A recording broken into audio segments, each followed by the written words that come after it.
All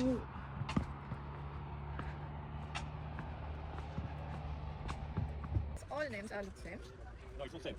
But these three letters look the same. Right. I think there's more, but that's all I know.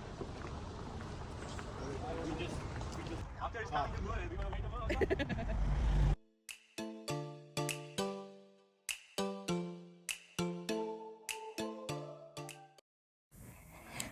අයිබෝවන් හැමෝටම. ඉතින් අද මම ඉන්නේ මේ ජෝර්ජියාවේ කකේති කියන ප්‍රදේශයේ. ඉතින් දැන් මම මේ යන්නේ ලෝක ප්‍රකට බෝඩ්බේ ආරාමය බලන්න. ඉතින් අද අපි හිතාගෙන ඉන්නවා තැන් කීපයකට යන්න. ඉතින් බලන්න මේ පාර දෙපැත්තේ තියෙන ලස්සන පාර දෙපැත්තේ තියෙන කුඩා ගෙවල්, පරණ පන්නේ ගොඩනැගිලි සහ ඒ අවට තියෙන මිදි වතු ඇත්තටම දකිද්දී ජෝර්ජියා හැබෑම ගැමි සුන්දරත්වය අපි හොඳටම දැක්කා. ඉතින් මේ පරිසරය හරිම පිරිසිදුයි වගේම නැවුම් බවක් තියෙනවා. ඉතින් නගරයක තියෙන කලබලයෙන් මිදලා මේ වගේ සබාදහමේ සුවය විඳින්න මේ වගේ ගමනක් යන එක ඇතරම හිතට ලොකු සහනයක්. ඉතින් මේ පාර දෙපැත්තේ තියෙන පයින් ගස් සහ ඈතින් පෙනෙන මීදුමේ වැහුණු කඳු පන්ති දකිද්දි හිතට දැනෙන්නේ අමුතුම නිදහසක්. ඉතින් අතරම අපි මේ පාර දිගේ යනකොට අපිට දැනුනේ අපි චිත්‍රයක් මැදින් යනවා වගේ. ඒ පාර යද්දී හැම හැරවුමකදීම අලුත්ම දර්ශනයක් අපේ ඇස් ඉස්සරහම හැවෙනවා. ඉතින් මේ වගේ ලස්සන පරිසරයක වාහනේ යද්දී ඒකත් එක විදිහක අතරම භාවනාවක් වගේ. හරිම ලස්සනයි.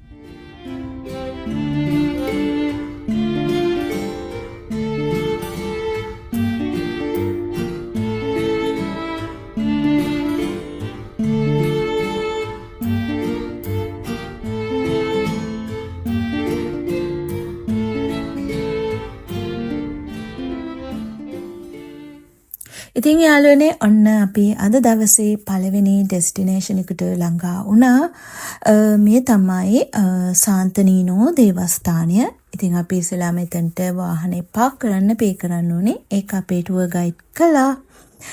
ඉතින් දැන් ඔන්න අපි ඇවිල්ලා ඉන්නේ ජෝර්ජියාවේ තියෙන හරිම විශේෂිත පූජනීය ස්ථානයකට තමයි. ඉතින් මෙතනට කියන්නේ බොඩ්බේ මොනස්ටරි. මෙතන තියෙන නිස්කලංක බවයි ඒ පූජනීය වාතාවරණයයි ඇත්තටම වචන වලින් විස්තර කරන්න අමාරුයි. But officially it's the Ninos Church, Ninos Monastery. Nino was the girl who came here the first time from Jerusalem by walk with the one cross. That cross was the grape tree. And I think now to the Georgian traditional cross, it's not like normal cross. It's a little bit more down, right? So because the cross she have in her hand, it was like that.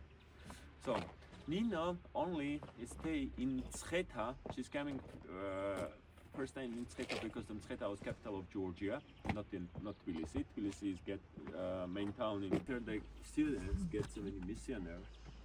They start also walk to country. ඉතින් අපි මේ දේවස්ථානයට යන්න ඉස්සෙල්ලා අපේ tour guide අපිට explain කරා ඇයි මේ සාන්තනීනෝ දේවස්ථානය වැදගත් වෙන්නේ කියලා මෙච්චර. ඉතින් ඇත්තටම මේ ආරාමය මෙච්චර වැදගත් වෙන්න ප්‍රධාන හේතුව තමයි සාන්තනීනෝ කියන්නේ සෙන්ට් නීනෝ. ඒ කියන්නේ එතුමිය තමයි ජෝර්ජියාවේ ක්‍රිස්තියානි ආගම හඳුන්වා දුන්න ශුද්ධවන්තිය. ඉතින් එතුමියගේ අවසාන විවේකස්ථානය කියන්නේ සොහොන් ගැබ පිහිටලා තියෙන්නේ හරියටම මේ ආරාමයේ ඇතුළත තමයි. ඉතින් දැන් අපි ඇතුළු වෙන්නේ බෝඩ්බේ ආරාමයේ වඩාත්ම සුන්දර සහ පූජනීයම භූමියට. ඉතින් මේ ඔයගොල්ලෝ දකින්නේ ආස උසට වීදලා තියෙන ඉතාමත් අලංකාර ලෙස නිර්මාණය කළ සීනු කුළුණ තමයි.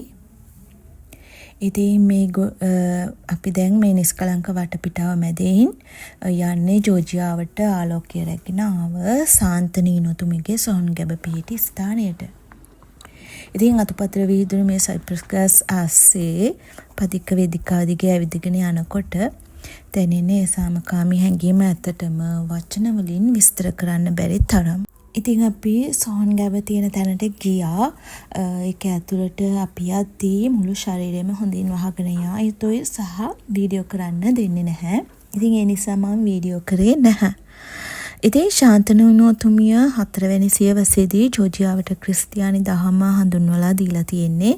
ඉතින් ඇයගේ අවසාන කාලය ගත කරලා තියෙන්නේ සහ තැන්පත් කරලා තියෙන්නේ මේ තැන ලස්සන සුන්දර පරිසරයේ තමයි. ඉතින් බලන්නකෝ හරිම ලස්සනයි නේද? ඒ ගෘහ නිර්මාණ දේවල් ඒ වගේම වටපිටාව පුදුම ලස්සනක් තියෙන්නේ. ඉතින් මේ වගේ ලස්සන තැනක තමා ජෝර්ජියාවට ක්‍රිස්තියානි දහම අරගෙන ආව ශාන්තනීනුතුමිය අවසාන කාලේ ජීවත් වෙලා තියෙන්නේ.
ඉතින් මෙතන තියෙන කඳුපන්ති දර්ශනත් හරිම දර්ශනීයයි. හිතට හරිම සැනසීමක් දැනෙන ඉතිහාසයයි ආගමත් විශ්වාසයත් එකතු වෙන මේ වගේ තැනකට ඇත්තටම එන්න ලැබුණ එක ලොකු වාසනාවක්. ඉතින් ඔයාලා ජෝර්ජියා එනවනම් අනිවාර්යෙන් මග නැහැර බලන්න එන්න ඕන තැනක් තමයි මේ බොඩ්බේ මොනස්ට්‍රි එක.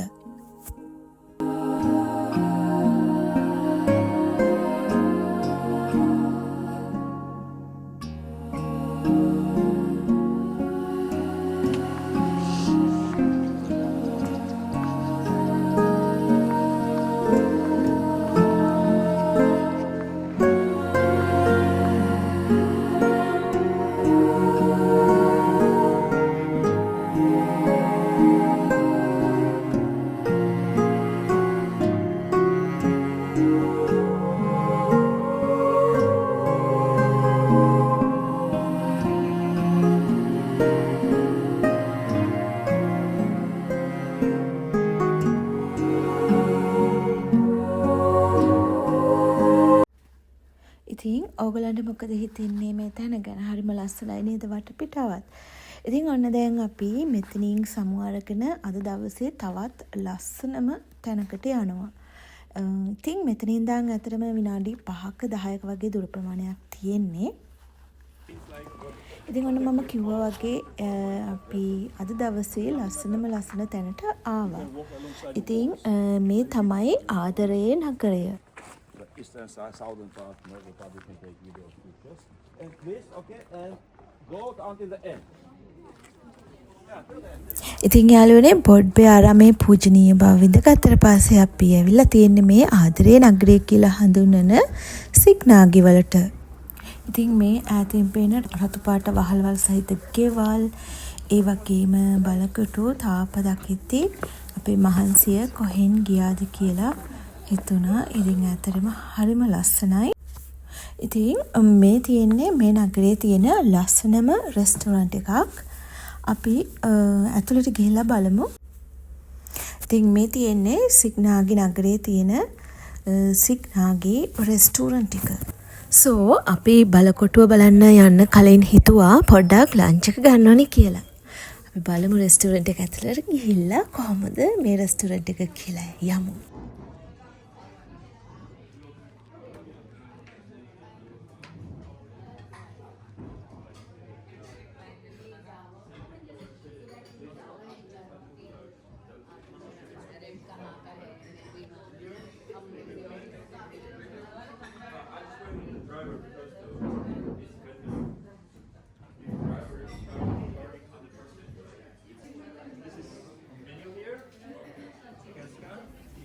මේ රෙස්ටුරන්ට් එක ඇත්තටම හරිම ලස්සනයි. ඒකේ වටපිටාවත් මාරම ලස්සනයි. ඉතින් ජෝර්ජියානු කෑමවල තියෙන විශේෂත්වය තමයි ඒ ෆ්‍රෙෂ්නස් එක. ඒ වගේම සුවඳ පවා හරිම වෙනස් උණුවෙන් මේ සෙට ආපෝ මේ ට්‍රැඩිෂනල් කෑම වල ඇත්තටම අපේ බඩගින්නට විතරක් නෙමෙයි හිතටත් ලොකු සතුටක් ගෙනාවා. ඉතින් ඒකේ රසයත් එක්ක අපි දැන් හරිම රිෆ්‍රෙෂ් වෙගෙන ඉන්නේ බලකොටුව බලන්න යන්න. ඉතින් මේ තමයි ජෝර්ජියානු විශේෂිත කචුපුරි කියන ඩිෂ් එක. ඇත්තටම ඒකේ විශේෂත්වය තමයි ගොඩක් චීසි බ්‍රෙඩ් එකේ ගොඩක් චීස් දාලා තමයි මේ විදිහට හදලා තියෙන්නේ. ඉතින් ඒක පීසා ස්ටයිල් එකට හා සමානයි. මෙන්න මේ විදිහට තමයි ඒක කන්නේ. ඉතින් ඒ වගේ අපි ජෝර්ජියානු ඩිෂ් කීපයක් රස බැලුවා. හරිම රසයි කෑම.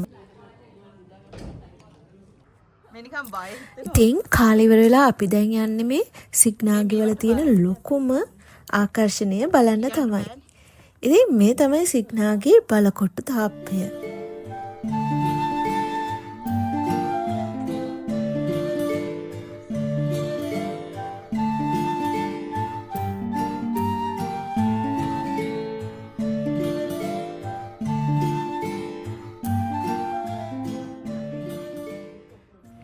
ඉතින් මේ තමයි අපි ලන්ච් එක ගත්ත රෙස්ටුරන්ට් එක. එතනම උඩට නැග්ගාම ওই විදිහ තමයි පේන්නේ. ඉතින් මෙතන ඉඳන් පේන view එක වචන වලින් විස්තර කරන්න අමාරුයි. ඔයගලන්ටත් පේනව නේද? හරිම ලස්සනයි. ඉතින් අපි යමු ඉස්සරහට ගිහින් බලමු මේ බලකොටුව දිගේ.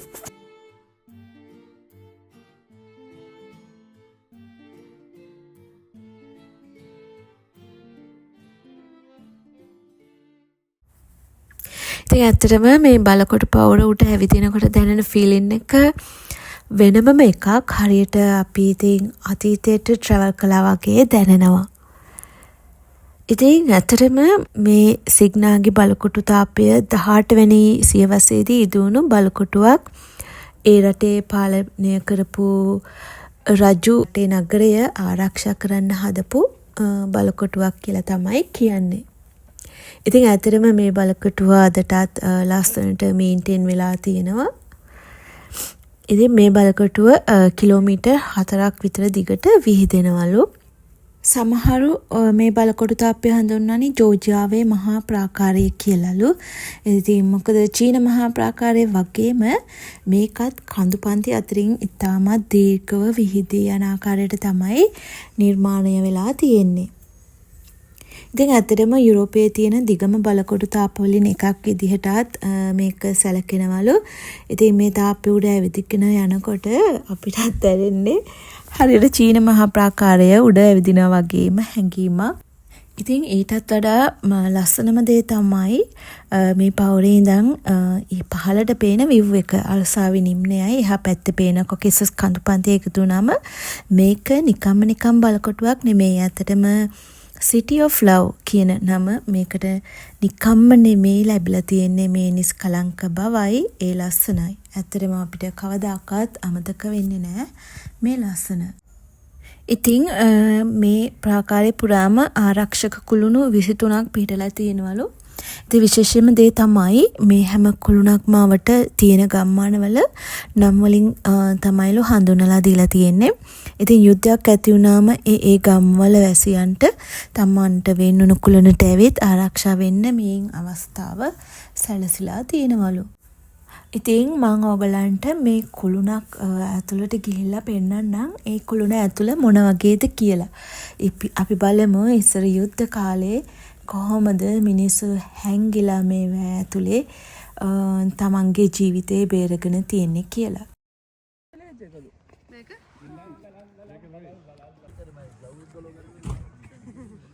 මෙන්න තව එකක්.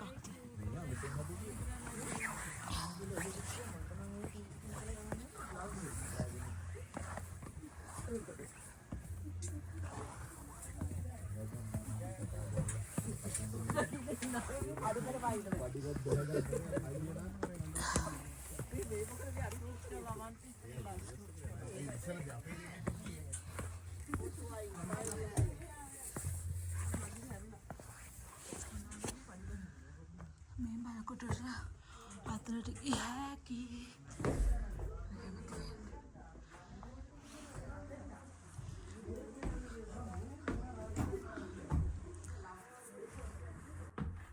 නංගි මං එන කයින්ද? නංගි මම එන කයින්ද? ඔයගලන්ට ඇහෙනවද කට්ටිය මට hina වෙනවා. මේ තමයි ඉතින් අර මං කියපු කුළුණු වලින් එකක්.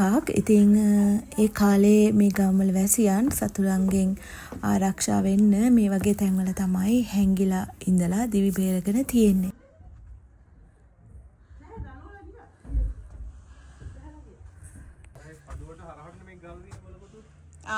අරු වර්ග එක්ස්පෙන්ඩ් කරලා ඉතර දැන්නේ අර ඒ හමුදාවකදී වෙන නිසා බලන් ඉඳලා එනෝ කියලා සෙන්චර් තමයි මේ කවුරුසෙද වෙඩි කියන්නේ නෑ නෑ දෙනා කියන්නේ චටපොලේ නේ ඉඳලා තින්නේ චටපොල කියන්නේ මේක නෙවෙයි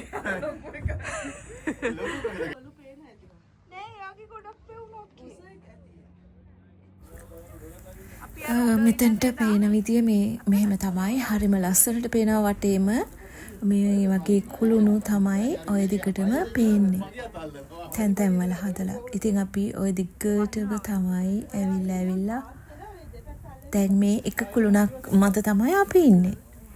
ඉතින් මේ විදිය තමයි view එක හරිම ලස්සනයි. මේ වෙලාවේ වැහි පොදයකුත් යනවා. බලන්න පේනවද?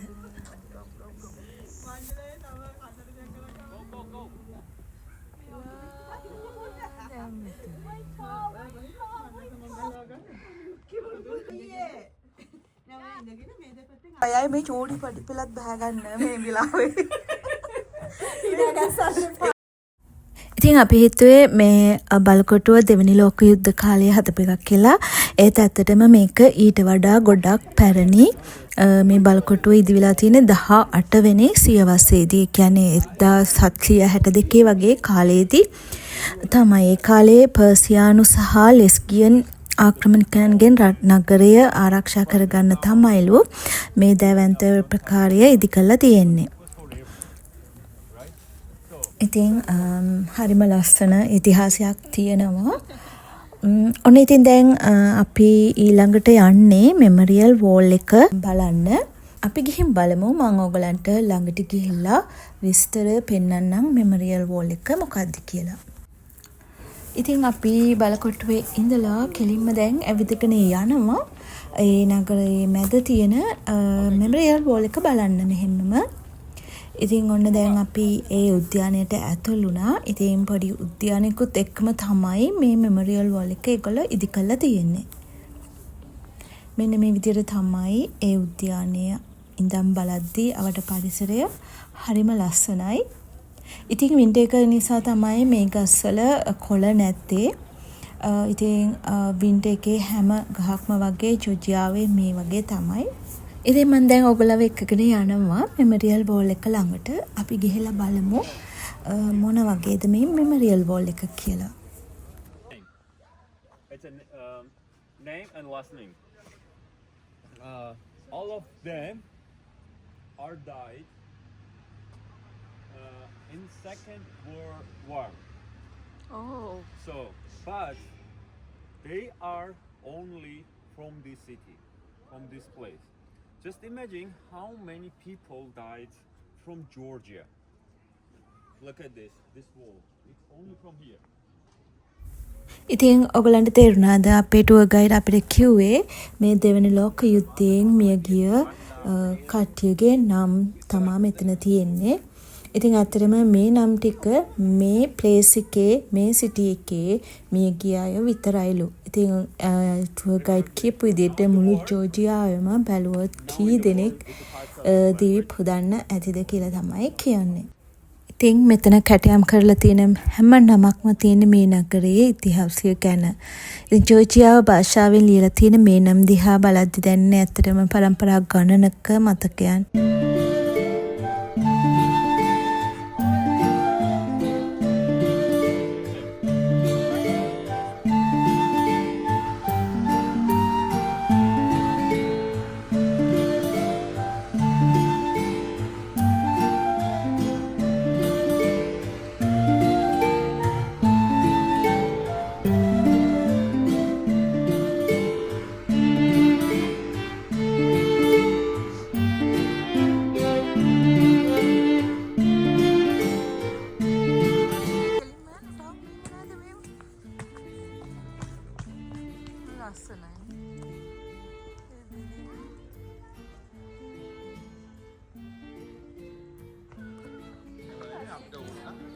ඉතින් ඔන්න දැන් ගොඩක් හවස් වෙලා තියෙන්නේ. ඒ වගේම ගොඩක් සීතලයි. දැන් අපි මේ මෙමරියල් වෝල් එකෙන් පස්සේ අපි ඇවිදගෙන යන්නේ සින්නාගි නගරයේ පටු වීදි දිගේ තමයි. ඉතින් මේ පාරවල තියෙන විශේෂත්වය තමයි මේව නිර්මාණය කරලා තියෙන්නේ පැරණිම ගල් අතුරපු පදික වේදිකාවල්. ඉතින් මේ පාරවල් දෙපැත්තේ තියෙන ගොඩනැගිලිත් බලන්න. ඔයගලන්ට පේනා නේද? මේවා දකිද්දී ඇතරම අපිට මතක් වෙන්නේ යුරෝපයේ පරණ නගරයක ඉන්නා වගේ හැඟීමක්. විශේෂයෙන්ම ඒ ගෙවල් වල තියෙන ලී වලින් නිමවපු අර ලස්සන කැටයම් සහිත බැල්කනි ඔයගලන්ට පේනවද? ඇතරම ඒව දකිද්දී අපිට හිතෙන්නේ ජෝර්ජියාවේ කලාව සංස්කෘතිය කොච්චර පොහොසත්ද කියලා.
ඉතින් මේ වීදිවල ඇවිදිනකොට අපිට ජෝර්ජියා මිනිසුන්ගේ සැබෑම ජීවන රටාවක් දකින්න පුළුවන් වුණා.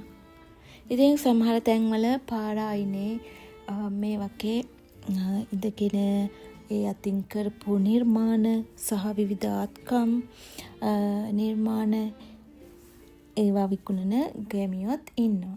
ඉතින් මේ බලන්න මේවා ලස්සන අතින් නිර්මාණය කරපු දේවල් තමයි මේ හැම දෙයක්ම. ඉතින් අපි වීදි දිගේ ඇවිදගෙන ආපු මේ ගමන නතර කළේ මුළු සිග්නාගි නගරයම එකම දර්ශනයකට හසු වෙන මේ වගේ ලස්සනම තැනක.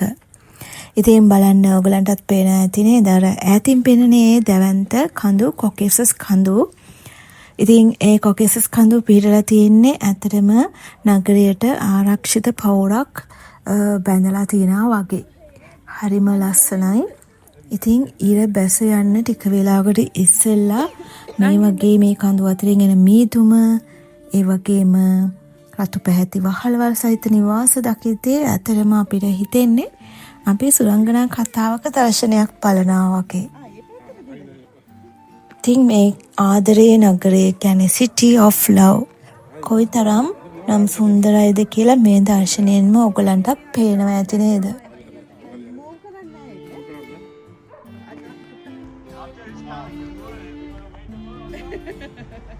ඉතින් ජෝර්ජියාවේ මේ කඳුකර අසිරිය සහ සිග්නාගේ නගරයේ තියෙන මේ නිහඬ සුන්දරත්වය ඇත්තටම අපේ හිතේ හැමදාටම මතක හිටින අත්දැකීමක් වේවි. ඉතින් ඔයගලන්ටත් පේන ඇති ඇත්තටම හරිම ලස්සනයි. මේ දැන් ඉර එළිය මුළු නගරයටම වැටිච්ච වෙලාවක්. පේනද හරිම ලස්සනට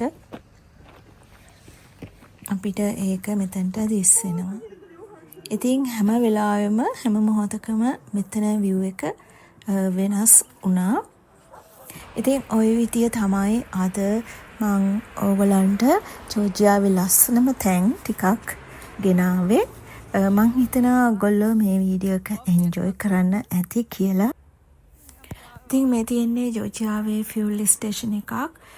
වාහනේට ෆියුල් ගහන තමයි මෙතන නතර කරේ. ඒත් එකම අපි ගියා මෙන්න මේ ෂොප් එකට පොඩ්ඩක් ඩ්‍රින්ක්ස් මොන හරි ගන්න අපිට. ඉතින් අපි මෙතනින් කෝෆි එහෙම ගත්තා.